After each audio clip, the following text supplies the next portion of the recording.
Pancasila.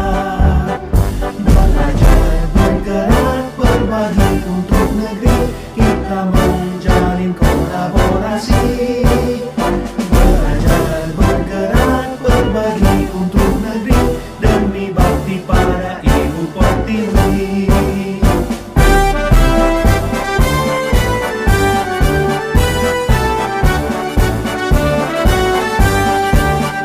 Buatkan tekad, kuatkan hati, negeri ini memanggilmu kawan.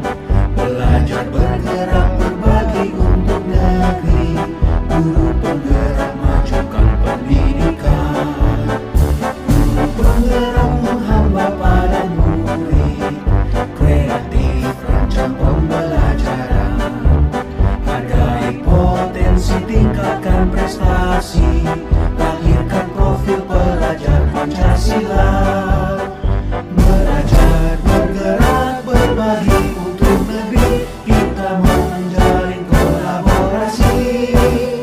Belajar, bergerak, berbagi untuk negeri, demi bakti pada Ibu Pertiwi. Belajar, bergerak. Assalamualaikum warahmatullahi wabarakatuh. Yang terhormat Kepala SMA Islam Sultan Agung II Kalinyamatan Bapak Haji Junaidi SPD MPD, yang kami hormati Dewan Guru beserta calon guru penggerak angkatan 8. Alhamdulillah, puji syukur kehadiran Allah Subhanahu wa Ta'ala yang telah melimpahkan berkah serta inayahnya kepada kita semua, sehingga kita semua dapat berkumpul untuk mengikuti aksi nyata modul 1.4 budaya positif oleh calon guru penggerak angkatan 8. Yang kedua, salawat serta salam marilah kita haturkan kepada junjungan kita Nabi Muhammad SAW yang kita nantikan syafaatnya di yaumil akhir nanti. Hadirin yang kami hormati, sebagai pembawa acara, saya akan membacakan susunan acara yang akan berlangsung pada pagi hari ini. Acara yang pertama yaitu sambutan, yang kedua adalah pemaparan materi budaya positif oleh Bapak Didi Adi Setiawan. Kemudian acara yang ketiga yaitu kesan kepsek dan pesan dari Bapak Dewan Guru, dan acara yang terakhir yaitu penutup.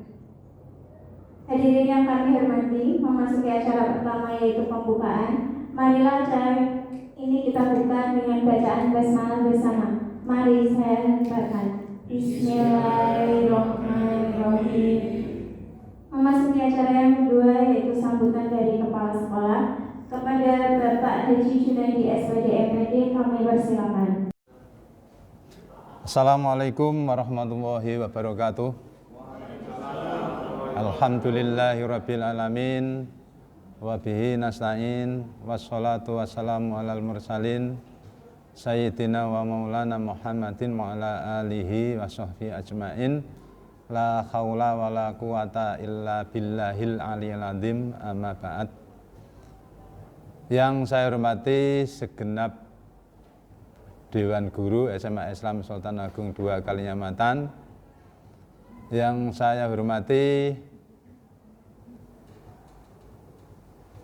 fasilitator CGP Angkatan 8 Bapak Angga Pradana MPD, yang saya hormati pengajar praktik untuk calon guru penggerak Angkatan 8 di SMA Islam Sultan Agung, yaitu Ibu Fatihah Jamjam SPD. Yang saya hormati Bapak Adi Setiawan, Bapak Didi Adi Setiawan SPD, selaku calon guru penggerak Angkatan 8 SMA Islam Sultan Agung II Kalinyamatan Jepara. Mari pada kesempatan ini kita tidak lupa memanjatkan puji syukur kehadirat Allah Subhanahu wa Ta'ala dengan mengucap alhamdulillahirabbil alamin, karena rahmat, taufik dan hidayahnya kita bisa berkumpul dan bisa menyelenggarakan kegiatan pagi ini, yaitu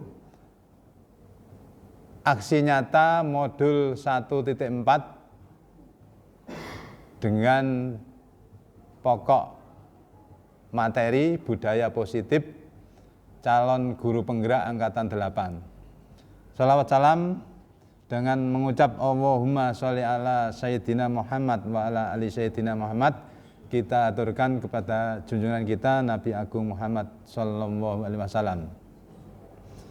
Bapak Ibu yang kami hormati, pagi ini adalah pengimbasan atau penyampaian dari calon guru penggerak, dalam hal ini angkatan 8, dalam hal ini Pak Didik Adi Setiawan SPD, yaitu modul 1.4 budaya positif. Tujuannya apa? Agar apa yang didapat Pak Didik di dalam mempelajari modul 1.4 ini bisa diketahui lebih banyak guru kita. Dengan demikian bermaksud untuk langkah kita di dalam mendidik anak itu semakin sempurna. Budaya positif, jadi pemerintah itu selalu berusaha supaya karakter peserta didik itu semakin dari perkembangan itu dari tahun ke tahun, seiring dengan kemajuan pendidikan di Indonesia, itu harapannya semakin lebih efektif di dalam membentuk karakter. Ya. Karakter itu adalah kunci keberhasilan. Ya. Sebab anak mau belajar di rumah. Tentu Bapak Ibu mengetahui ada motivasi intrinsik dan ekstrinsik. Kalau mereka karakternya sudah bagus, mereka akan memiliki motivasi yang tumbuh dari dalam diri sendiri, yaitu motivasi intrinsik. Dengan demikian, mereka akan lebih banyak belajar dalam rangka untuk membekali diri. Ya. Dibandingkan kalau motivasinya adalah motivasi dari luar, ya. Dari luar dalam hal ini mungkin dinasihati Bapak Ibu guru, ya, dari orang tuanya. Dari kegiatan ini yang diharapkan supaya anak itu menjadi mapan karakternya. Kalau dengan mapan karakternya itu nanti akan memiliki karakter yang mampu untuk mengarungi pendidikannya dengan baik, sehingga harapannya adalah hasilnya menjadi baik. Itulah salah satu upaya untuk menekankan budaya positif. Di dalam budaya positif ini, calon guru penggerak angkatan 8 akan menyampaikan materi-materi sebagai berikut. Yang pertama adalah disiplin positif dan nilai kebijakan universal. Kemudian yang kedua adalah teori motivasi, hukuman dan penghargaan, serta restitusi. Ya. Ketiga adalah keyakinan kelas. Keempat, kebutuhan dasar manusia. Kelima, restitusi 5 posisi kontrol. Yang terakhir nomor 6 adalah restitusi segitiga, atau dalam hal ini yang dimaksud restitusi segitiga atau segitiga restitusi. Ya. Jadi Bapak Ibu, kalau menterinya dulu Pak Anies Baswedan, itu dulu pernah ada upaya untuk membuat sebuah direktorat keayah bundaan. Ya. Salah satunya adalah agar anak-anak itu di dalam kegiatan pembelajaran atau dalam bersekolah itu terawasi dengan rapi, dengan baik. Ya. Tetapi ide itu belum terwujud. Ya. Nah, untuk saat ini diwujudkannya untuk merubah karakter anak adalah lewat guru penggerak, di mana setiap guru penggerak selesai mempelajari modul, ya Pak ya, Pak Didik modul 1.4 ini harus ada pengimbasan. Dalam arti yang tahu tidak hanya Pak Didik sebagai calon guru penggerak angkatan 8, tetapi Bapak Ibu juga mengetahui, sehingga di dalam kita memberikan pembelajaran itu mengikuti perkembangan teknologi pendidikan yang ada atau manajemen pendidikan yang ada. Itu harapannya, sehingga diharapkan Bapak Ibu nanti bisa mengikuti kegiatan ini dengan sebaik-baiknya. Oleh karena itu, pada kesempatan ini saya berharap supaya bisa mengikuti baik, nanti Bapak Ibu mendapat pengimbasan, lalu diterapkan. Jadi yang penting sebuah ilmu itu tidak hanya sekedar sebagai diketahui, tetapi yang lebih penting adalah diterapkan. Di dalam menerapkan ini tentu Bapak Ibu perlu persiapan-persiapan, perlu merencanakan sehingga lebih efektif dan lebih efisien.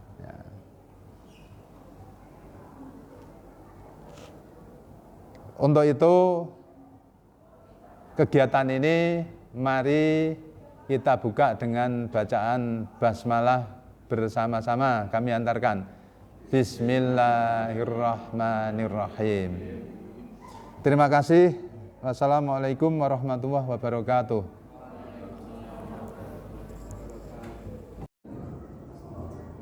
Terima kasih atas sambutan yang telah diberikan. Hadirin yang kami hormati, acara selanjutnya yaitu pemaparan materi budaya positif oleh Bapak Didik Adi Setiawan. Kepada beliau kami persilakan. Assalamualaikum warahmatullahi wabarakatuh. Yang saya hormati fasilitator calon guru penggerak angkatan ke-8 Bapak Angga Pradana MPD, dan yang saya hormati pengajar praktik Ibu Fatikah Zamzam SPD. Yang saya hormati Bapak Kepala Sekolah SMA Islam Sultan Agung 2 Kalinyamatan Jepara, dan yang saya hormati teman-teman guru atau Bapak Ibu guru SMA Islam Sultan Agung 2 Kalinyamatan Jepara. Mari pertama-tama kita panjatkan puja dan puji tasyakur kehadirat Allah Subhanahu wa taala, di mana pada kesempatan pagi hari ini kita masih diberi hidayah inayah yang wujudnya tidak bisa kita hitung satu persatu. Yang kedua, sholawat serta salam mari kita selalu panjatkan keharibaan Nabi Agung Muhammad Sallallahu Alaihi Wasallam. Baik, pada kesempatan yang baik ini dan bahagia tentunya kita atau saya Didik Adi Setiawan, Sarjana Pendidikan CGP Angkatan 8 dari SMA Islam Sultan Agung 2 Kalinyamatan Jepara akan memaparkan atau diseminasi budaya positif pada modul 1.4. Pada kesempatan kali ini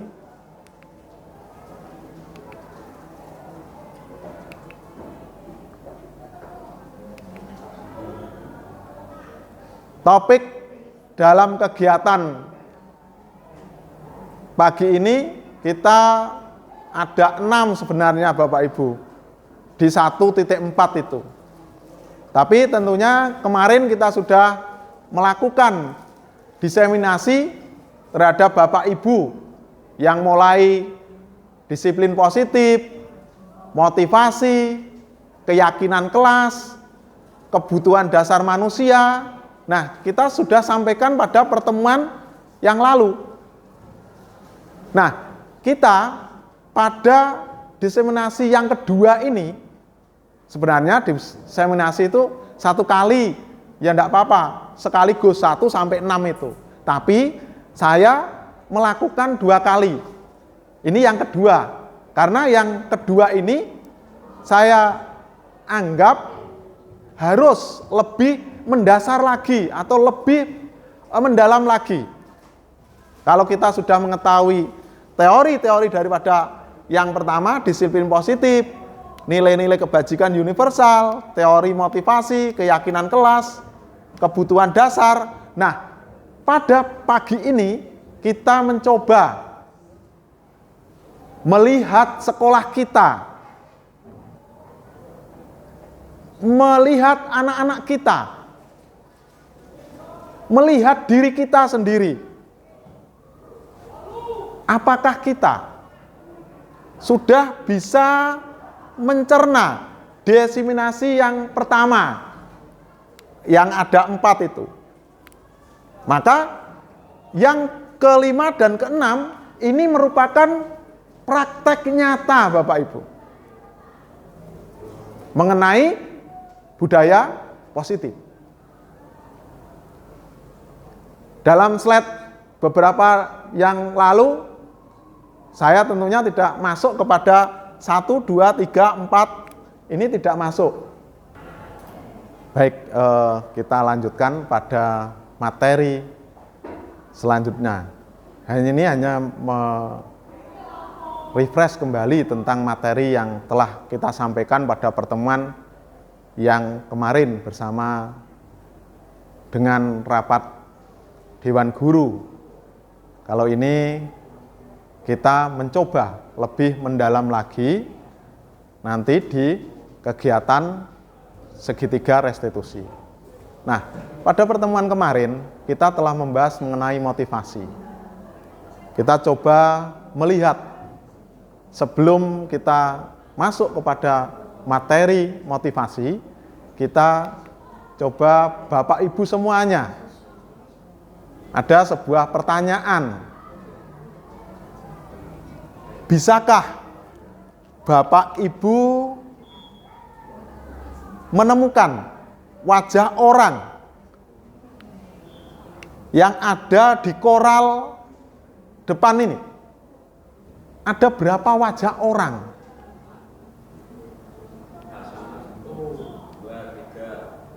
Jadi panjenengan semua Bapak Ibu bisa mengamati ada wajah orang di mana saja di tumpukan koral ini.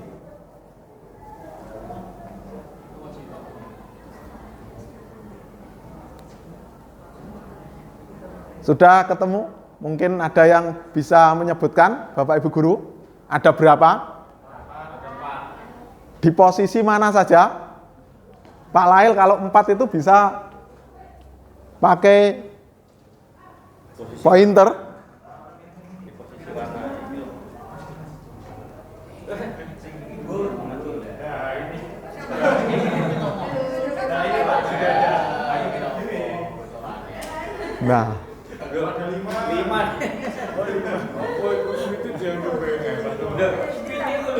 Nah, baiklah.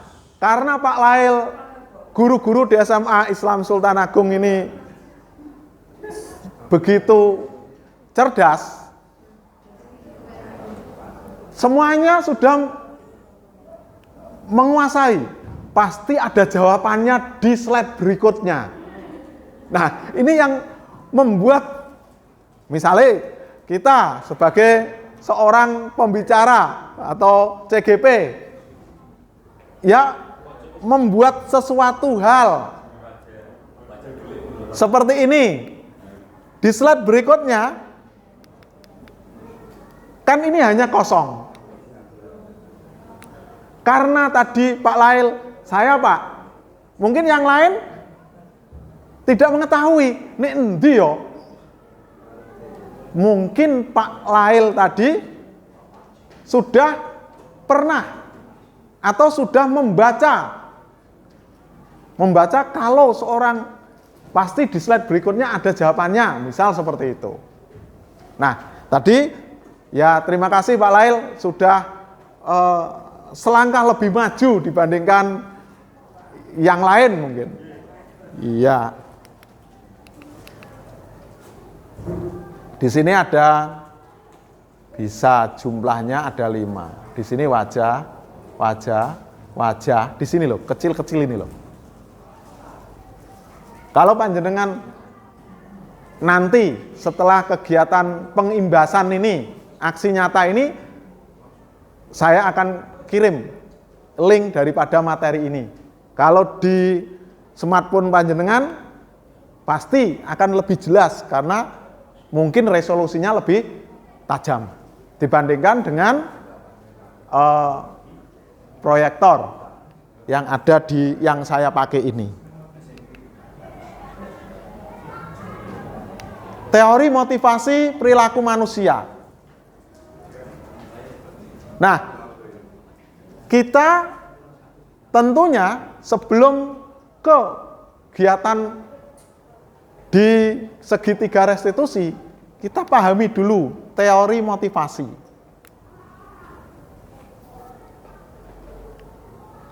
Saya bertanya karena sifatnya ini berdiskusi dengan Bapak Ibu semuanya.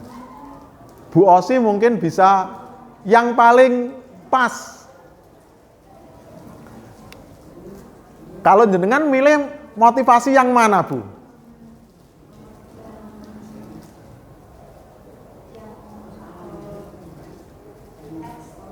Intrinsik atau ekstrinsik? Berkaitan dengan ini.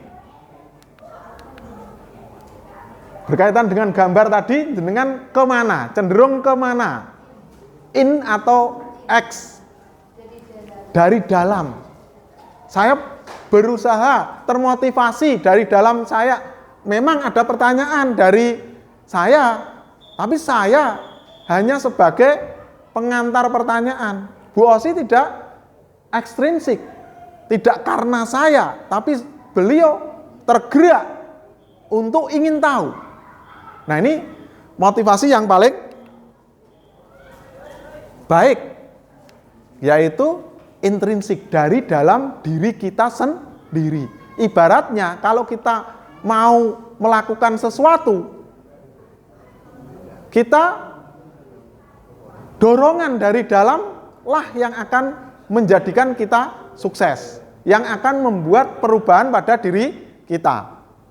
Baiklah, motivasi ada dua, yaitu motivasi intrinsik dan ekstrinsik. Kalau ekstrinsik nanti coba kita lihat di slide berikutnya.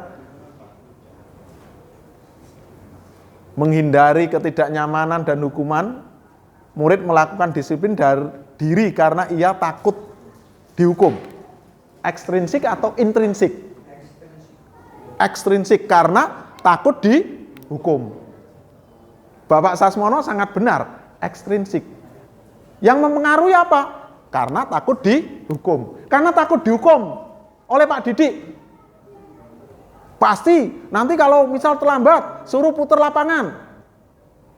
Anak jadi takut. Tapi itu tidak mengena dalam kegiatan mendidik peserta didik atau mendidik murid. Yang berikutnya kita coba lihat tadi, motivasi perilaku manusia. Mendapatkan imbalan atau penghargaan dari orang lain.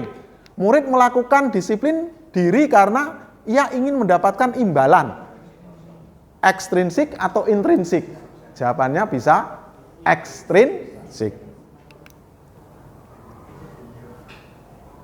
Nah, tiga ini, menghargai diri sendiri ini yang paling penting. Kalau imbalan, ijono iming-iming. Kalau masih ada iming-iming. Kalau menghargai diri sendiri, itu dari diri kita. Intrinsik. Murid melakukan disiplin diri karena sadar akan nilai kebajikan dirinya. Kapan kita memiliki murid-murid yang ketiga ini? Apakah kita hanya 3 saja. Tidak. Bisa menggabungkan 1, 2, 3. Tapi lebih baik kalau yang ketiga.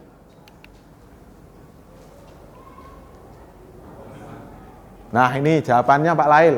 Sudah saya buatkan, yaitu motivasi perilaku manusia. Jawabannya kita sepakat semuanya intrinsik lah yang akan kita pakai. Tapi tidak menutup kemungkinan dari luar juga mempengaruhi. Kalau kita prosentase, intrinsik itu 90%, ekstrinsiknya boleh 10%. Jadi lebih dominan daripada intrinsiknya yang ini.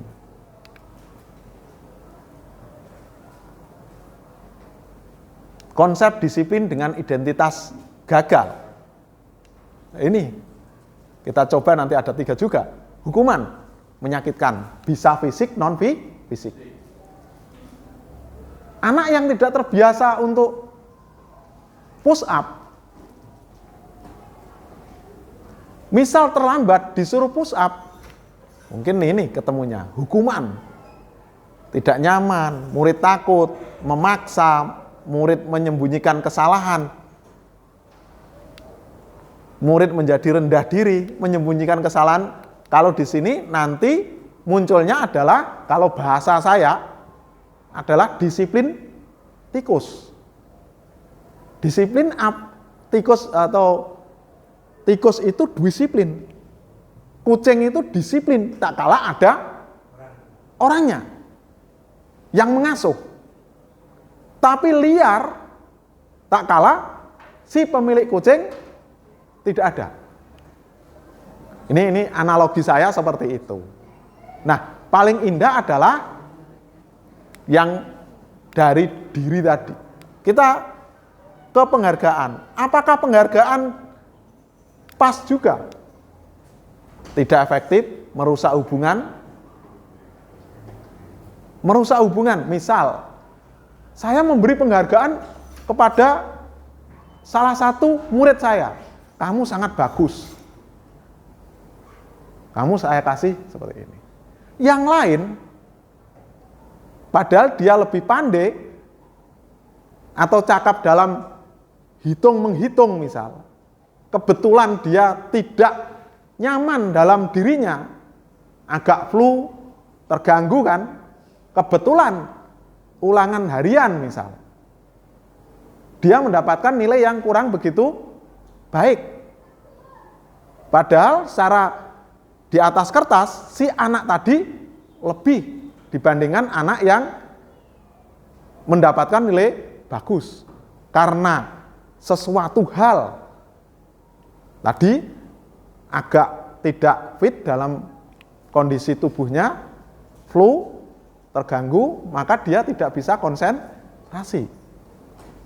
Nah, ini kalau saya memberi penghargaan kepada anak yang kurang dalam bidang menghitung, anak tadi bisa, "Loh kok seperti itu Pak, kok seperti ini?" Nah, ini bisa merusak hubungan, mematikan kreativitas, menghukum dengan sistem ranking.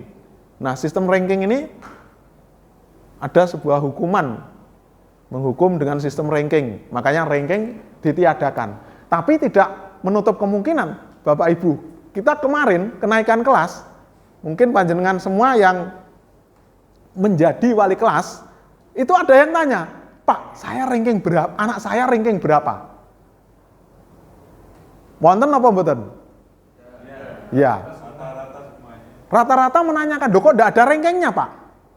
Kok enggak ada ranking?" Nah, ini kewajiban kita untuk menjelaskan, bisa menjelaskan kepada wali murid, bapak ibu daripada murid kita.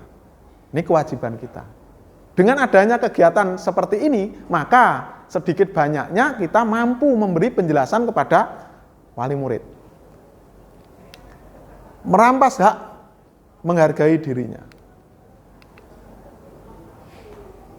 Konsep disiplin dengan identitas sukses. Konsekuensi restitusi. Konsekuensi penguatan jangka pendek perlu monitoring berkelanjutan stimulus respon, murid menghormati peraturan, kehilangan waktu untuk merenungi kesalahan. Kalau restitusi, ini restitusi itu mengembalikan keyakinan positif. Murid bertanggung jawab untuk perilakunya, fokus pada pemecahan masalah jangka panjang, tidak jangka pendek, wis bar, wis, enggak. Karena motivasinya adalah intrinsik. Murid menghormati dirinya dan orang lain. Teori kontrol, dirinya memegang kontrol. Kita itu memegang kendali kita sendiri. Pada pertemuan diseminasi yang pertama, itu ada kita suruh membuka tangan teman kita. Ono yang merayu. Loh, saya pengen lihat ada yang di dalam genggamanmu. Coba, ada yang merayu sedemikian rupa. Semuanya kalau dari luar bisa saja seseorang itu tetap mengepalkan tangan karena barang berharga di dalam genggamannya. Dipegang terus. Tapi apabila kita bisa membuka atau tidak itu tergantung dari pikiran kita. Misal panjenengan memiliki cincin berlian yang dengan pegang sedemikian rupa, genggam, dirayu dari sana sini sampai suami kita merayunya atau istri kita merayunya. Apa sih Pak? Apa sih Bu? Gitu. Kalau kita tidak ingin, pikiran kita tidak ingin membukanya, maka genggaman itu tetap menggenggam.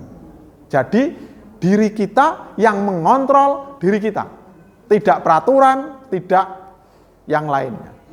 Peraturan hanya sebatas memberi gambaran atau sebagai acuan saja. Yang berikutnya di sini adalah konsep disiplin pendekatan restitusi. Sebuah cara menanamkan disiplin positif pada murid. Nah, di sini ada pengenalan restitusi. Ciri-ciri restitusi. Nah, tadi di depan kita melihat ada kata restitusi. Panjenengan mungkin bertanya-tanya, restitusi itu apa? Tadi saya menjabarkan sedikit. Restitusi adalah mengembalikan atau anak atau diri seorang individu untuk berbuat positif. Coba kita lihat lebih dalam. Konsep ini, mengenal restitusi dan cirinya. Mungkin Bu Guru BK, Bu Santi, Bu Yani maupun Bu Afid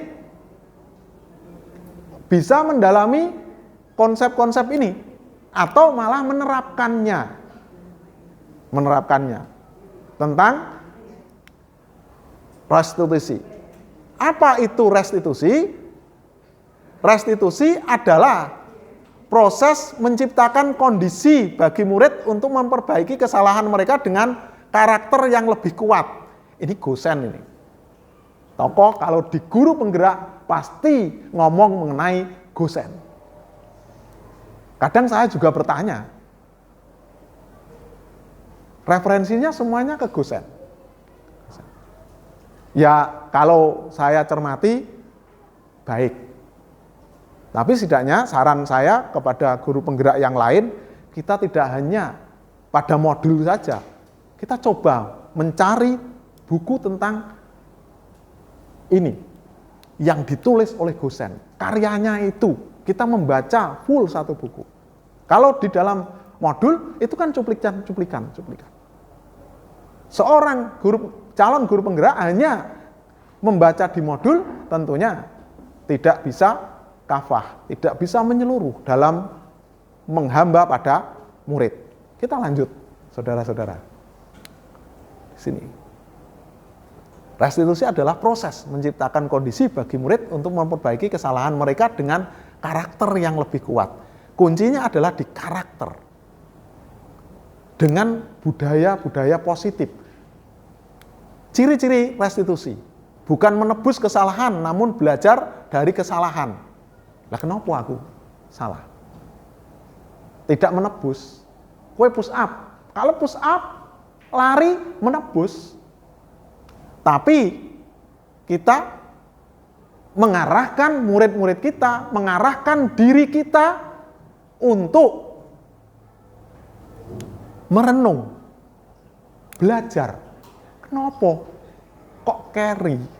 Yang bertanya siapa? Diri kita. Kenapa kita tidak melakukan hal, misal menggunakan pembelajaran berdiferensiasi? Kenapa saya tidak menggunakan itu?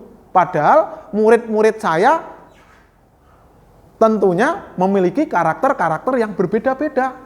Ada yang pandai dalam berhitung, ada yang cara belajarnya hanya mendengarkan. Tidak bisa kita menyamaratakan. Kudu catat, tidak bisa. Gitu. Hanya diberi gambaran-gambaran. Di sini adalah belajar dari kesalahan supaya tidak terulang kembali. Yang kedua, memperbaiki hubungan. Yang ketiga, tawaran bukan paksaan. Piye Mas? Apabila nanti di belakang kita coba melihat video yang kemarin kita buat. Memang, mohon maaf, itu sebuah skenario yang kita diskusikan dengan beberapa siswa, setelah itu kita eksekusi. Itu tidak sungguhan. Tapi dalam kegiatan MPLS ada kegiatan sungguhan, tapi tidak saya tayangkan. Kesalahan anak, setelah itu kita merestitusi sungguhan. Anak yang tidak sesuai dengan keyakinan sekolah. Tawaran bukan paksaan. Menuntun untuk melihat ke dalam diri.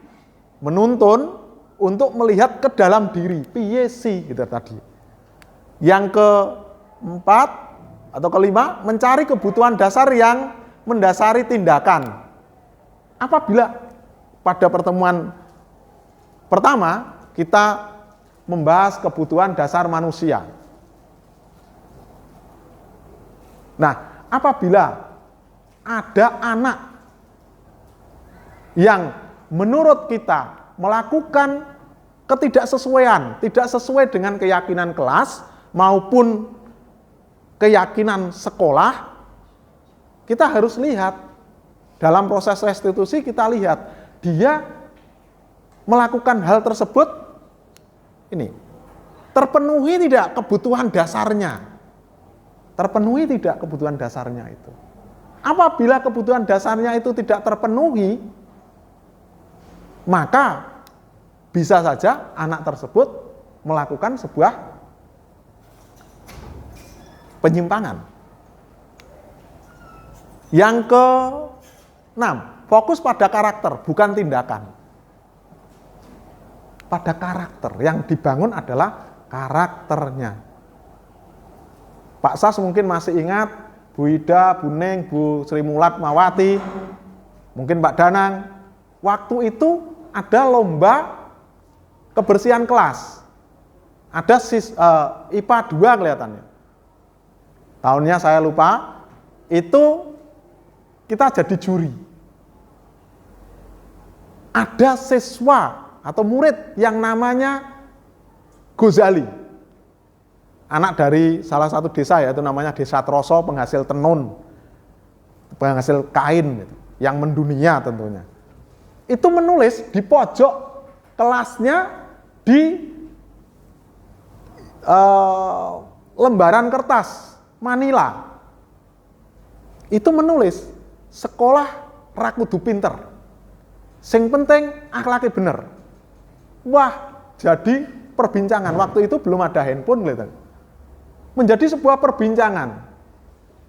Ada guru yang tidak setuju, wah apa itu, ngerusak dan sebagainya. Padahal kalau kita masuk ke dalamnya, ajaran-ajaran Islam menuntun kita perbaiki akhlak terlebih dahulu.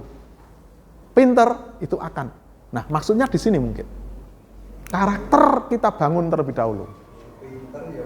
Nah, kalau Pak Sas mengatakan yo pinter, yo bener.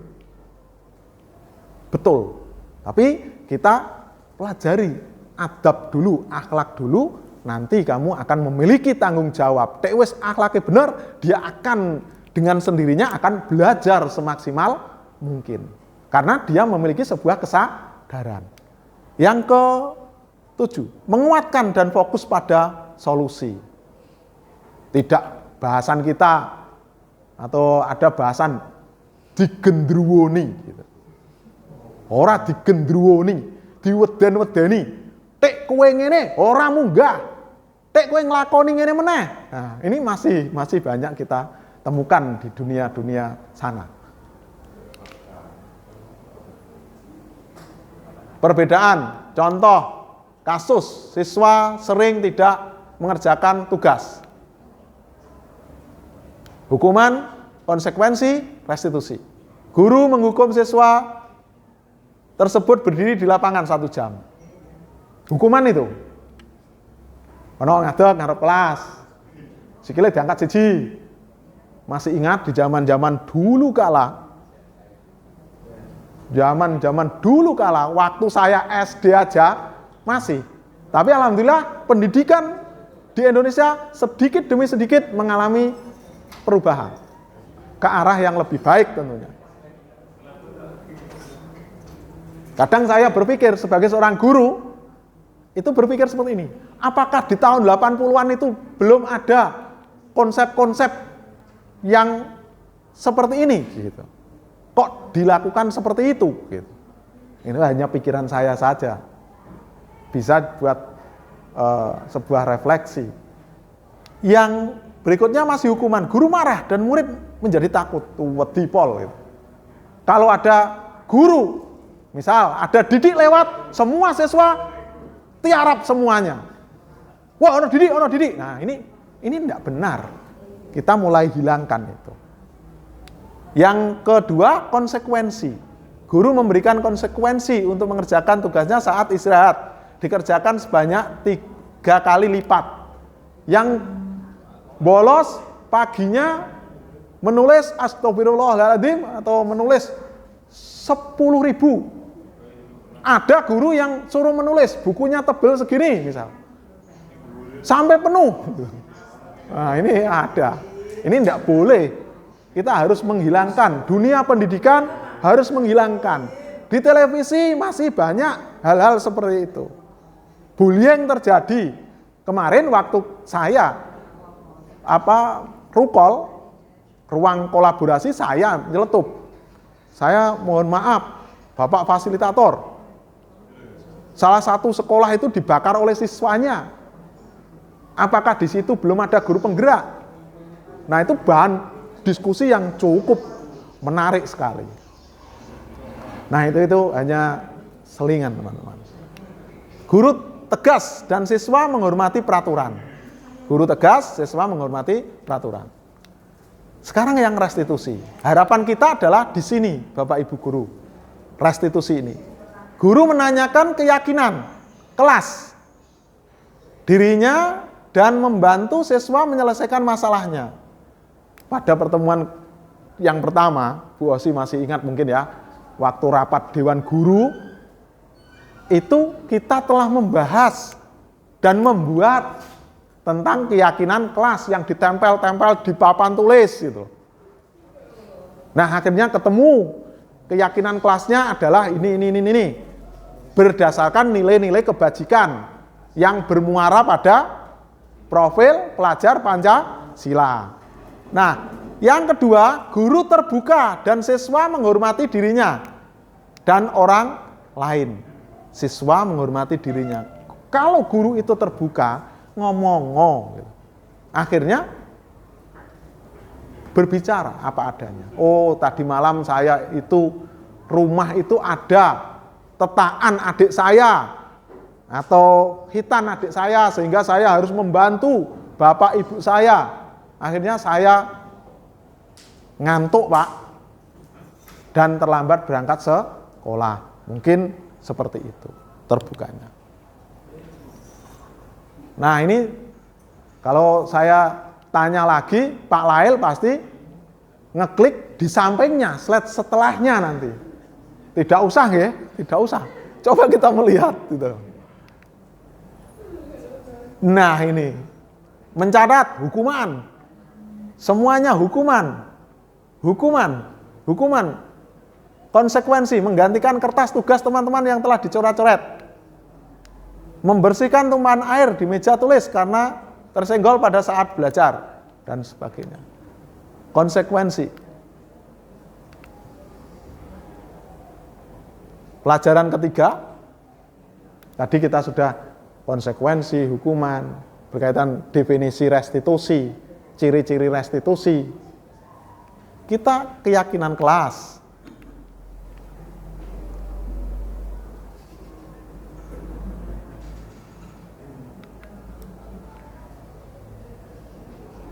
Ini jawabannya. Kalau pertanyaan pemantik, sini. Mengapa keyakinan kelas? Mengapa tidak peraturan kelas saja?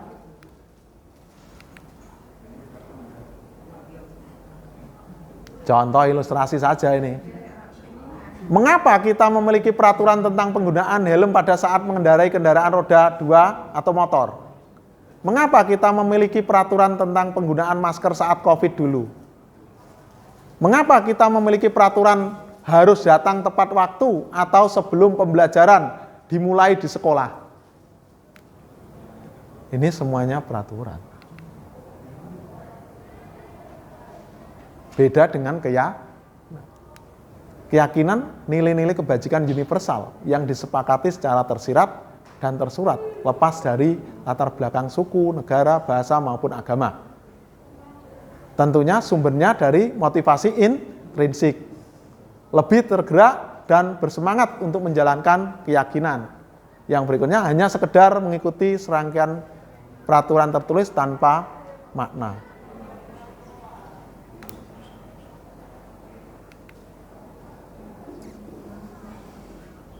Coba Bapak Ibu, mana yang merupakan keyakinan kelas, mengapa?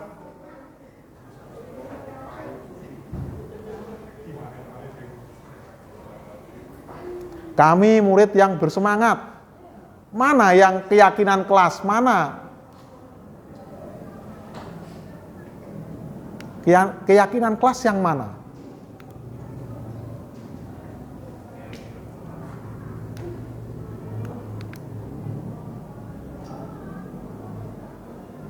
Nah, tadi sebuah pertanyaan yang perlu kita jawab bersama. Apa itu keyakinan kelas? Bersifat abstrak, peraturan yang lebih rinci, konkret.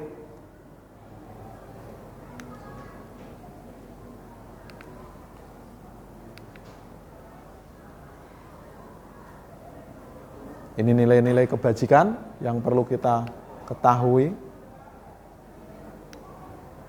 Prosedur pembentukan keyakinan sekolah atau kelas. Ajak murid untuk menemukan nilai kebajikan dari peraturan tersebut. Nah, kalau kita sekarang baru memasuki tahun ajaran baru, maka bisa kita melakukan hal ini. Mengajak murid menemukan nilai kebajikan dari peraturan tersebut. Tinjau ulang, disatukan 3, 7, ganti kalimat negatif menjadi kalimat positif dan sebagainya. Membuat poster, tempelkan, tanda tangani warga sekolah. Mungkin jenengan pernah lihat ada tulisan-tulisan setelah itu di belakang kelas. Semuanya nulis. Ada banner putih. Saya ingin kelas tertib. Saya ingin kelas memanusiakan manusia dan lain sebagainya. Nah, ini perlu diakomodir menjadi sebuah peraturan atau keyakinan kelas.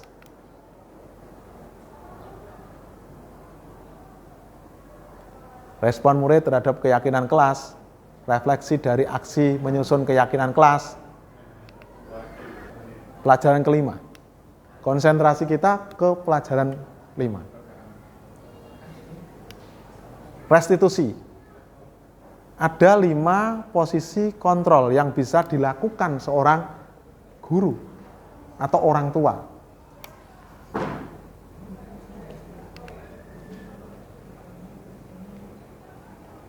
Ini 5 posisi kontrol yang dilakukan: menghukum, berbuat merasa bersalah, teman, pemantau, manajer. Kita di posisi mana?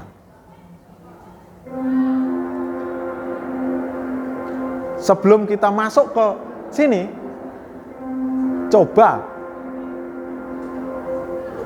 jenengan semua, Bapak Ibu guru, penghukum, pembuat merasa bersalah, teman, pemantau, manajer. Teman, ada lagi, kalau Pak Lail mengatakan teman, masih penghukum. Pak Wawan masih penghukum. Dari ibu-ibu mana? Kadang kita di rumah, anak kita minta atau menumpahkan es krimnya pada barang yang tentunya berharga. Kain yang warnanya misal di sini. Kalau panjenengan ada anak atau murid, ya, kalau ibu-ibu, wes anak ibu-ibu aja lah. Misal menumpahkan minyak goreng yang baru dibeli, misal, panjenengan di posisi mana? Penghukum, pembuat bersalah, teman, pemantau, manajer. Wes jujur aja. Sama-sama, misal kita belum melihat materinya, kita konsentrasi di sini. Pada pertemuan kedua ini, kita konsentrasi di sini. Pembuat merasa bersalah. Piye to nang gitu. Wong minyak goreng baru beli 1 liter kok malah ditumpahkan. Kalau bahasa Bu Sri Mulatmawati, lagi tuku malah kok sok karepmu piye, bahasa Jawa. Apakah ini kecenderungan kita di mana gitu? Di sini, ini. Kalau teman bagaimana? Teman, wes rak popo, ndak apa-apa, bisa beli lagi. Itu kalau Bu Ida. Masih ada toko. Ya, kita coba lihat. Adakah yang menjadi manajer? Nyeneni, kalau bahasa Pak Amin, nyeneni. Nah, ini mari kita baca bersama-sama, jenengan bisa membacanya ini. Penghukum, seorang menghukum bisa menggunakan hukuman fisik maupun verbal. Masihkah Bapak Ibu? Enggak. Masih. Panjenengan masih menggunakan fisik maupun verbal. Wow, dasar gitu. Apa masih? Masih. Pada murid-murid kita atau pada anak kita? Semuanya, murid sama pasangan kita. Wah, kalau pasangan itu sudah namanya KDRT, Pak. Enggak benar itu namanya. Oke, kita coba lihat. Orang yang menjalankan posisi penghukum senantiasa mengatakan bahwa, tadi jenengan yang mana? Sekolah memerlukan sistem atau alat yang dapat lebih menekan murid-muridnya lebih dalam lagi. Guru-guru yang menerapkan posisi penghukum akan berkata, patuhi peraturan saya atau awas. Kamu selalu aja salah. Bolak-balik sengkari kok kue yo. Ya tidak? Bu Santi masih mendengar Pak Didik mengatakan seperti itu terus kan? Masih. Dan nanti kita berusaha berdiskusi. Yang kedua, membuat merasa bersalah. Biasanya guru akan bersuara lebih lembut. Membuat rasa bersalah akan menggunakan keheningan yang membuat orang lain merasa tidak nyaman, bersalah atau rendah diri. Kata-kata yang keluar dengan lembut akan seperti, berapa kali Bapak harus memberitahu kamu ya. Gimana coba? Kalau orang tua kamu tahu kamu berbuat begini, manjat pager. Piye wong tuamu tek ngerti anake senengane bolos lompat pager. Pulang sih tertib jam pulang sekolah, tapi kamu lompat pager setelah itu berkeliaran di jalan. Oh iya ya Pak, saya salah. Biasanya seperti itu, merasa bersalah. Teman, guru tidak akan menyakiti murid, namun akan tetap berupaya mengontrol murid melalui persuasi. Kata-kata yang keluar seperti, ayo bantulah demi bapak ya. Ojo ngono meneh. Engko aku sing ditegur kepala sekolah. Nah ini teman. Pemantau. Berarti mengawasi. Pada skala mengawasi kita bertanggung jawab atas perilaku orang kita awasi. Posisi pemantau berdasarkan pada peraturan dan konsekuensi. Pertanyaan yang diajukan, apa yang telah kamu lakukan? Sanksi atau konsekuensinya apa? Ini pemantau, karena dia melihat. Yang keempat, manajer atau kelima manajer. Guru berbuat sesuatu bersama dengan murid.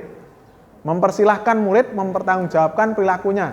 Mendukung murid agar dapat menemukan solusi atas permasalahannya sendiri. Seorang manajer akan berkata, apa yang kita yakini? Kembali ke keyakinan kelas tadi.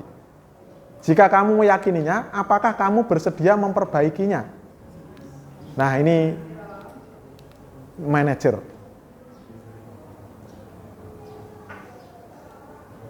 Nah ini yang lebih tepatnya kata-katanya di sini. Terlambat lagi, pasti terlambat lagi. Selalu datang terlambat. Kapan bisa datang tepat waktu? Membuat merasa bersalah. Adi, kamu ini bagaimana ya? Kamu sudah berjanji dengan ibu tidak akan terlambat lagi. Kamu kenapa ya? Senang sekali mengecewakan ibu benar-benar kecewa. Kata-kata kecewa itu membuat seseorang bersalah. Yang teman, Adi ayolah bagaimana sih kamu? Kemarin kamu sudah janji. Sudah tidak apa-apa, duduk dulu sana. Nanti ibu bantu. Masih membantu. Teman itu sifatnya teman itu masih membantu. Memantau. Ini kita melihat, menyelesaikan tugas yang tertinggal tadi, saya tunggu. Yang paling ideal adalah ini. Adi, apakah kamu mengetahui kesalahanmu? Ini lebih pada karakter. Menanya pada anak. Kira-kira bagaimana kamu akan memperbaiki masalah ini? Apakah besok akan ada masalah untuk kamu agar bisa hadir tepat waktu ke sekolah?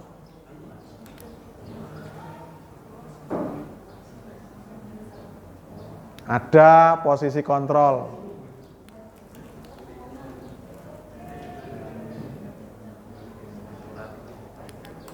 Nah ini, dalam 5 posisi kontrol ini, 1, 2, 3, 4, 5. Kita di mana? Sebelum melakukan restitusi atau segitiga menyelesaikan sebuah masalah yang dilakukan oleh siswa atau siswi kita atau murid kita, maka kita harus bisa menaruh diri kita. Yang paling ideal adalah ini, manajer. Minimal di manajer. Kita coba pelajaran 6, lanjut. Kita sudah mendapatkan bekal di pelajaran 5. Nah ini yang terakhir, yaitu restitusi, segitiga restitusi.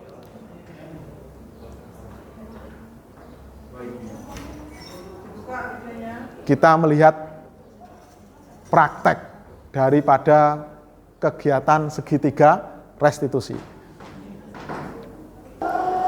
Baik, ini hasil praktek restitusi yang kita lakukan di SMA Islam Sultan Agung. Silakan dicermati, nanti kita menganalisanya mana yang berkaitan dengan menguatkan, setelah itu tadi 5 posisi kontrol dan sebagainya. Silakan dicermati terlebih dahulu.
Kayaknya melakukannya apa?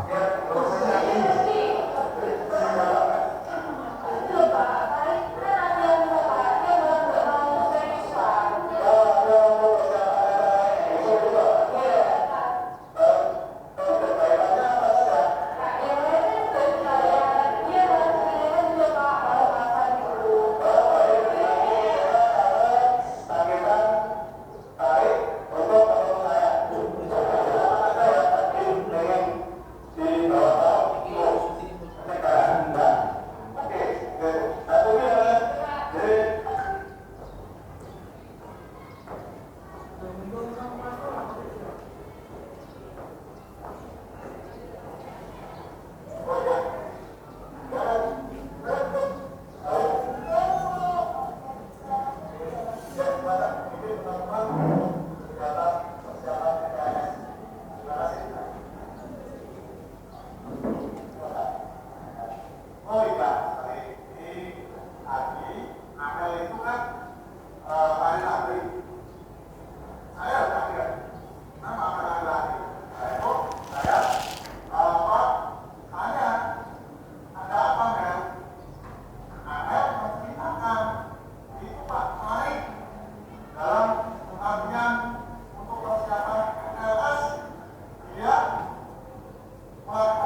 menerima apa yang dikatakan Mama tadi, kamu Mel, di perkataanmu mungkin agak kasar, jadi bisa meminta maaf kembali, mari tidak seperti itu. Apa bisa dilakukan hal tersebut? Bisa disepakati ya. Oke, silakan kamu balik dan Amel kembali ke kelompok kalian untuk latihan tadi. Kalau balik belum siap latihan karena kondisinya masih capek, bisa dibikin makanan seperti itu ya, seperti itu ya. Terima kasih. Kalian bisa kembali ke latihan untuk persiapan MPLS tanggal 17 Juni 2023. Semoga kegiatan MPLS yang kalian pelopori nanti berjalan dengan baik. Apalagi sampai nanti kita berkolaborasi dengan pihak kepolisian untuk mengisi acara MPLS kita. Itu aja dari Pak Budi. Bisa dibagi semua ya. Oke, terima kasih. Ya. Apa itu? Setelah kita melihat tayangan praktek restitusi di sekolah kita lebih perkuat lagi melihat definisi daripada restitusi. Proses menciptakan kondisi bagi murid untuk memperbaiki kesalahan mereka, sehingga mereka bisa kembali pada kelompok mereka dengan karakter yang lebih kuat. Karakter, kata kuncinya di karakter. Yang lain, Gosen juga melihat restitusi merupakan proses kolaboratif yang mengajarkan murid untuk mencari solusi atas masalah mereka dan membantu murid berpikir tentang orang seperti apa yang mereka inginkan dan bagaimana mereka harus memperlakukan orang lain. Ini definisi restitusi yang dikemukakan oleh Gosen. Nah, ini gambar segitiga restitusi. Pada tayangan tadi, saya itu merujuk pada ini, segitiga restitusi. Pada awal tadi muncul sebuah masalah, yaitu tak kalah siswa yang nama Farid yang tergabung dalam kegiatan persiapan demonstrasi di kegiatan MPLS, dia melakukan hal-hal yang kurang pas, tidak sesuai dengan kesepakatan kelompok. Sampai ada seorang namanya Amel tadi menegur Farid dengan keras sampai mendorong Farid. Nah, ini awalnya di situ. Awalnya adalah Farid tidak bisa mengikuti dengan baik kegiatan. Nah, di sini ada 3 tahapan dalam segitiga restitusi, yaitu menstabilkan identitas. Siapa yang kita stabilkan identitasnya? Kalau di kasus tadi, yaitu Farid. Karena dia tidak sesuai dengan kesepakatan kelompok. Seenaknya, tidak temenanan atau tidak sungguh-sungguh dalam kegiatan, tidak disiplin. Nah, seorang guru tadi menanya, di sini menstabilkan identitas, dia menanya kepada Farid kan, tidak menyalahkan. Seorang guru harusnya tidak menyalahkan kita, tidak menyalahkan siswa apabila ada siswa yang tidak sesuai dengan kesepakatan kelas atau kesepakatan sekolah, tapi berusaha menyetabilkan. Dengan cara apa?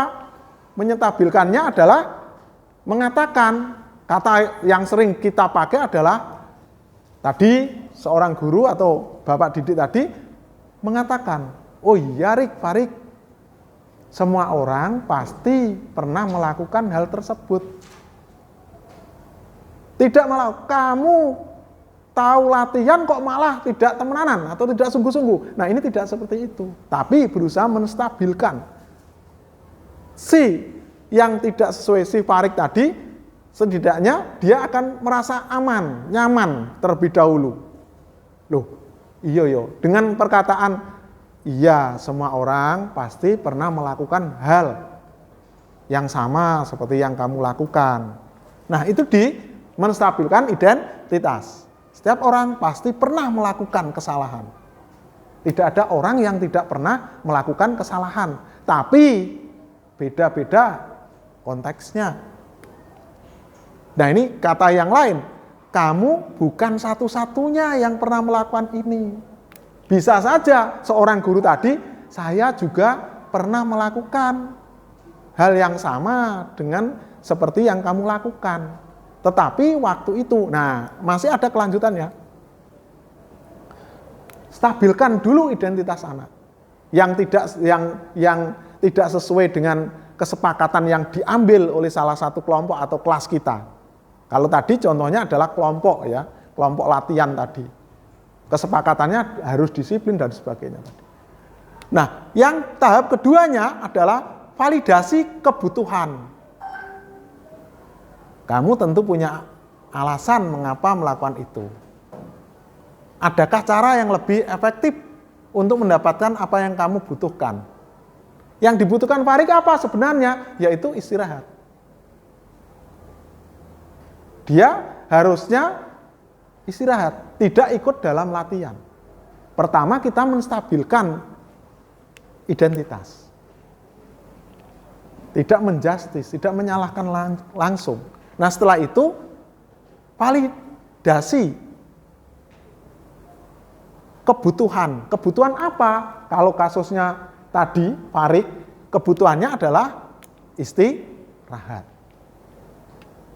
Validasi kebutuhannya istirahat. Kenapa dia harus istirahat? Kenapa dia melakukan hal tersebut? Kenapa? Itu divalidasi. Kenapa kamu melakukan hal itu? Karena dijawab oleh Farik. Karena di rumah saya, Pak, tadi malam mulai kemarin itu saya membantu orang tua yang punya gawe di rumah. Saya tidak berhenti untuk bergerak ke sana kemari, capek Pak, saya capek, kan seperti itu tadi. Nah, itu validasi. Validasi terhadap tindakan yang tidak sesuai dengan kesepakatan kelas. Langkah pertama, menguatkan terlebih dahulu identitasnya, setelah itu validasi kenapa. Dan yang ketiga, menanyakan keyakinan. Baru menanyakan keyakinan. Keyakinan yang disepakati. Nah, di akhir tadi keyakinan ditanyakan oleh Bapak Guru. Masih ingatkah keyakinan yang kamu sepakati? Masih, Pak.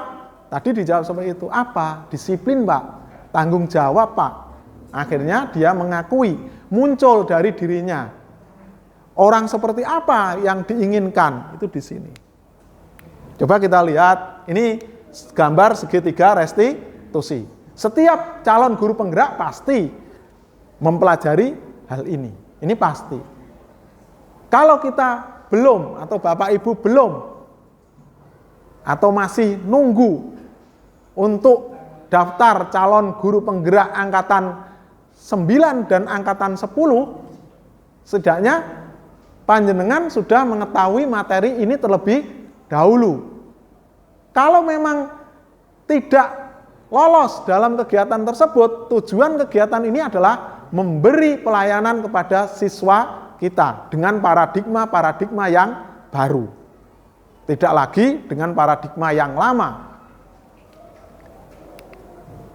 Coba kita lihat di sini, apa itu menstabilkan identitas. Tadi saya sudah menjabarkan sedikit mengenai menstabilkan identitas. Berbuat salah itu hal yang manusiawi, tidak ada manusia sempurna. Bapak Ibu juga berbuat salah. Kita pasti bisa menyelesaikan permasalahan. Ini buat patokan kita dalam menstabilkan identitas. Yang kedua, validasi. Nah, ini guru berkata kamu bisa saja kan melakukan hal yang lebih buruk, tapi kamu tidak melakukannya. Menanyakan keyakinan. Guru berkata, apa nilai yang kita percaya di kelas? Nah, tadi dalam praktek itu sudah dilakukan seorang guru tadi atau kegiatan praktek segitiga restitusi. Nah, ini intervensi ini bisa membantu murid kembali ke tujuan semula dengan cukup singkat dan dengan cara non-konfrontatif. Murid kita tidak marah-marah apabila kita mungkin pertanyaannya seperti ini. Nah, ini nanti kita usulkan kepada kepala sekolah supaya semua Bapak Ibu guru memahami tentang ini, pertanyaan-pertanyaan itu.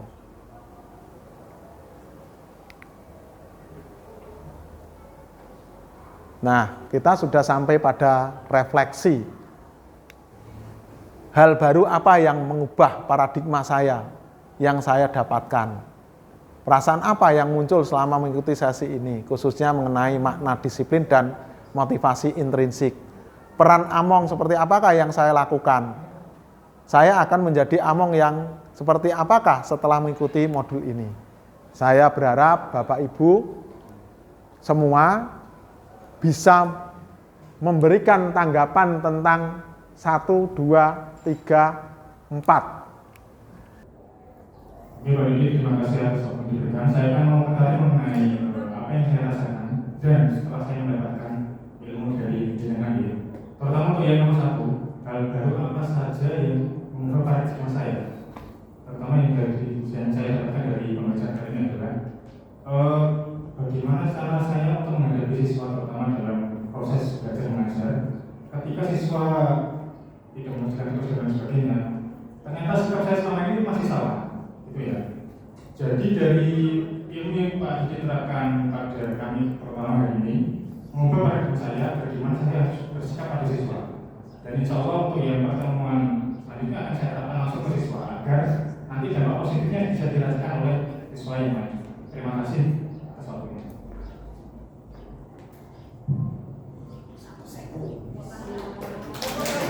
Terima kasih Pak Wawan. Nanti bisa juga Pak Wawan menuliskan sebuah refleksinya, hanya setengah HBS atau berapa, nanti saya dikirim ke saya sebagai refleksi kegiatan hari ini. Apa yang diucapkan tadi bisa dituliskan dalam sebuah kertas atau WA saja, nanti bisa menjadi sebuah refleksi. Nah, tadi sudah dijawab, Pak Wawan mengungkapkan hatinya pada kegiatan kali ini. Mungkin masih ada Bapak Ibu yang berrefleksi lagi. Iya, ada Bu Osi. Monggo Bu Osi. Ini saja Bu Osi. Mau merefleksikan yang keberapa? Baik, terima kasih Pak Didi atas waktunya. Di sini saya mau merefleksikan yang nomor 2. Perasaan apa yang muncul selama mengikuti sesi ini, khususnya mengenai makna disiplin dan motivasi intrinsik. Sebelumnya saya terima kasih kepada Pak Didi atas pemberian materi pada pagi hari ini, karena dengan diberikan materi dari Pak Didi, saya jadi tahu makna disiplin itu seperti apa, motivasi intrinsik itu dari dalam, terus ada juga ekstrinsik. Jadi saya kedepannya punya ancaman, oh nanti anak saya mau kayak giniin, oh jadi selama ini saya itu salah dalam misalnya memberikan hukuman, harus memberikan hukuman yang bisa membuat anak itu menjadi motivasi intrinsik, tidak atas ekstrinsik dari guru itu sendiri. Seperti itu. Terima kasih Pak Didi atas materi pada pagi hari ini. Terima kasih yang telah memberikan sebuah refleksi yang indah dalam siang hari ini. Mungkin ada lagi kiranya Pak Sasmo memberikan sebuah refleksi kegiatan pada hari ini.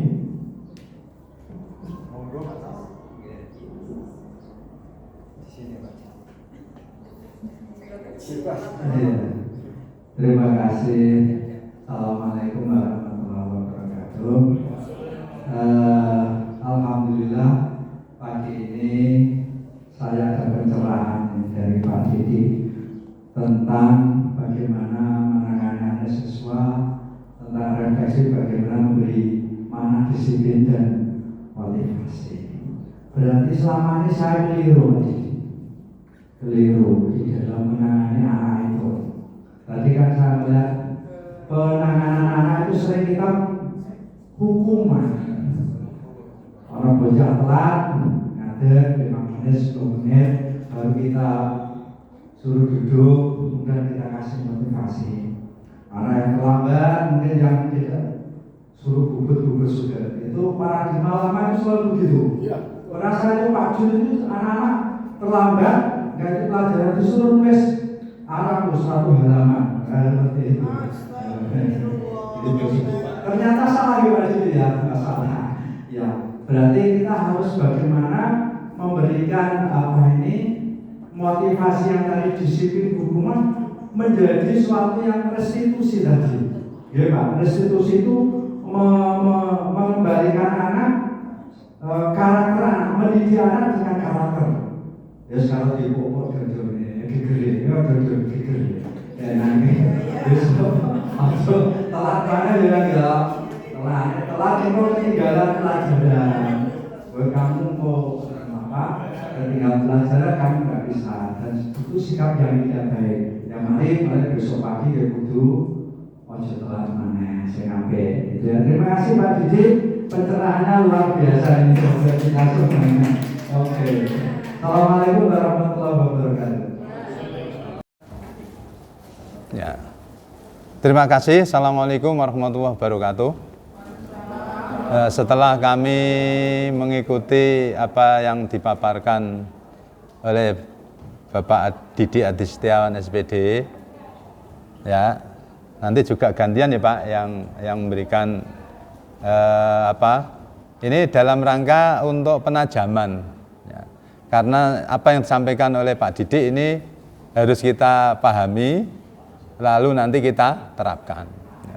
Sedikit kami mengajak semacam mendiskusikan tentang restitusi. Ya. Jika kita menjumpai anak yang kita anggap belum sesuai dengan keinginan kita, dalam hal ini keinginan pendidikan, ya. Misalnya ada anak yang seragamnya tidak dimasukkan, ya. Ada anak yang terlambat. Kemudian kita kan kalau sholat zuhur berjamaah ada waktunya tersendiri. Kemudian anak ogah-ogahan di dalam menjalankan sholat berjamaah. Ini ternyata di modul 1.4 yang dipelajari Pak Didi dan yang disampaikan, yang diimbaskan ke jenengan ini, ternyata sebenarnya ada cara untuk mengatasi. Ya. Di sini ada bahasa namanya restitusi, gitu Pak Didi ya. Nah, ini saya tekankan supaya Bapak Ibu nanti bisa memahami lalu bisa merespon terhadap situasi yang ada. Restitusi itu bukan menebus kesalahan. Ya, kami ulang ya, restitusi itu bukan menebus kesalahan, ya, tapi belajar dari kesalahan, di mana kesalahan itu disadari oleh anak, lalu dengan pengetahuan dasarnya bisa berubah. Contohnya begini, di suatu diskusi di ruang kepala sekolah, Pak Didi itu dengan siapa itu ya? Saya tawarkan bagaimana kalau anak yang tidak memasukkan seragam, diketahui kok tidak memasukkan bajunya, itu didenda Rp1.000. Ya. Kemudian Pak Didi menjawab, jangan Pak, Nah, ini ternyata ada teorinya di sini Pak Didi. Teorinya itu kalau kita anak yang tidak dia masukkan bajunya, kemudian kita denda, ini ternyata menebus kesalahan. Menebus Pak. Artinya kesalahannya itu ditebus. Sehingga karakternya dia tetap ajek. Nah, yang diharapkan itu tidak demikian. Nah, karakternya itu kita rubah. Ya, kita rubah ya. Supaya dia itu memperoleh kebutuhan dasarnya. Mengapa saya sebagai dalam ini peserta didik harus memasukkan apa? Baju. Nah, termasuk juga untuk menangani anak terlambat. Nah, kalau kita lakukan tindakan-tindakan yang sifatnya menembus apa? Kesalahan, misalnya disuruh bersihkan rumput atau sampah, itu disuruh lari. Ini sifatnya adalah untuk menebus apa? Kesalahan. Nah, yang diharapkan tidak demikian. Yang diharapkan agar anak yang mengalami suatu hal yang kurang kita harapkan, ya, itu supaya anak bisa melihat ke dalam dirinya sendiri, dalam upaya untuk mencari mengapa saya harus tidak terlambat. Itu harus terbentuk, ya, harus terbentuk di anak sendiri. Motivasi intrinsiknya atau internalnya harus muncul. Ini yang perlu kita, menurut saya, ya, persoalan-persoalan mereka anak mengapa tidak mau belajar, ya, mengapa anak itu terlambat, ya, terutama menyadari tentang perlunya sholat. Ini ya, ini khususnya kepada Bapak Ibu guru agama, ya. Dalam hal ini ada Pak Amin, Bu Sri Mulat, ya, Ketua Budaya Sekolah Islami, dan juga semua Bapak Ibu guru. Kalau kita ingin anak-anak kita itu supaya ketika digerakkan sholat berjamaah itu segera bergerak, maka yang ditumbuhkan adalah tadi, ya, yang dibutuhkan mengapa saya harus sholat berjamaah tepat waktu. Ini harus dicarikan dalil-dalil, dasar-dasar, ya, kesadaran di mana anak itu harus menyadari bahwa hidup itu tidak selamanya. Hidup itu akan mati, ya. Di mana kalau orang meninggal itu yang musnah hanya secara fisiknya, sedangkan ruhnya dia tetap akan menerima siksaan atau menerima balasan kebahagiaan. Ini yang perlu terus dipupuk dan ditumbuh kembangkan, sehingga mereka dalam hidup itu tidak hanya berorientasi pada saat ini, tetapi juga pada ketika dia setelah meninggal. Itulah salah satu gambaran. Ini intinya saya harapkan supaya karakter-karakter yang belum positif, ya, motivasi internal yang belum bangkit, ini nanti Bapak Ibu lebih banyak memberikan tanggapan. Nanti kalau terlalu lama saya menanggapi, waktunya kurang, saya harapkan nanti Bapak Ibu aktif untuk ikut menanggapi. Ada yang ingin diskusikan yang telah saya sampaikan, silakan. Monggo, kalau ada penyempurnaan atau apa, silakan. Sudah cukup? Ya, cukup. Terima kasih. Wassalamualaikum warahmatullahi wabarakatuh.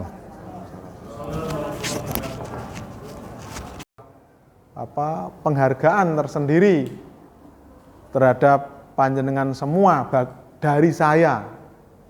Semoga saya sebagai calon guru penggerak tidak mampu memberikan sesuatu hal terhadap panjenengan semua dalam mengikuti kegiatan ini. Yang bisa saya berikan hanya sepenggal materi, yang tentunya materi ini kalau kita cermati dengan seksama bisa menjadikan perubahan yang mendasar pada sekolah kita SMA Islam Sultan Agung 2 Kalinyamatan, Jepara. Nah, memang berat Bapak Ibu, ini PR semua bagi calon guru penggerak.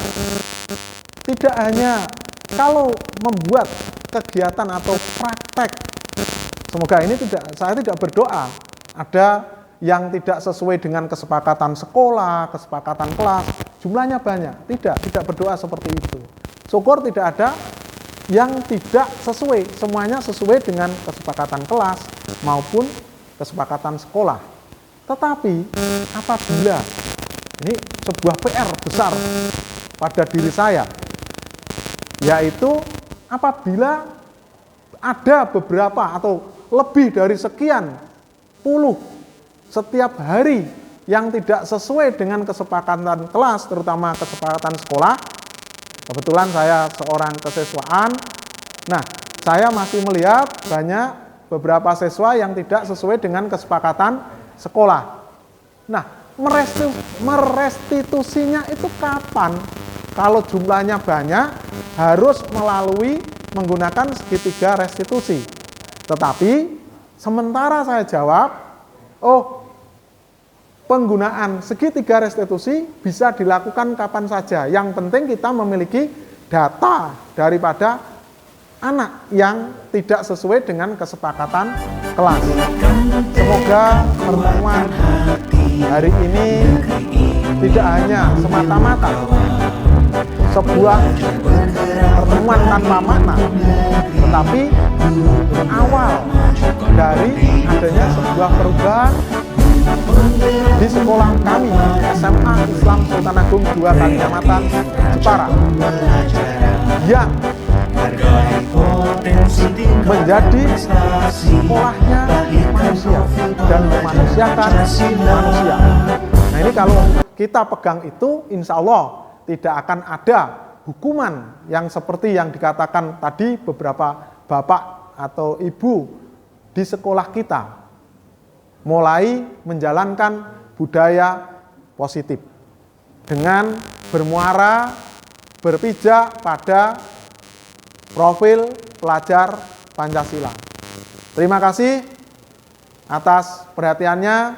Semoga apa yang kita lakukan Allah memberikan ridho dan akhirnya mendatangkan barokah terhadap kita semua, khususnya di SMA Islam Sultan Agung 2 Kalinyamatan, Jepara, dan Indonesia pada umumnya. Terima kasih Bapak Ibu semuanya. Mari kita bergenggaman tangan untuk menjalankan budaya positif di sekolah kita tercinta ini. Akhirul kalam, wabillahi taufiq wal hidayah, wa minar rasul syafa'ah wa tarbiyah, wa minal ghauzi hadza zaman an-nadroh barokah wal karomah. Wassalamualaikum warahmatullahi wabarakatuh.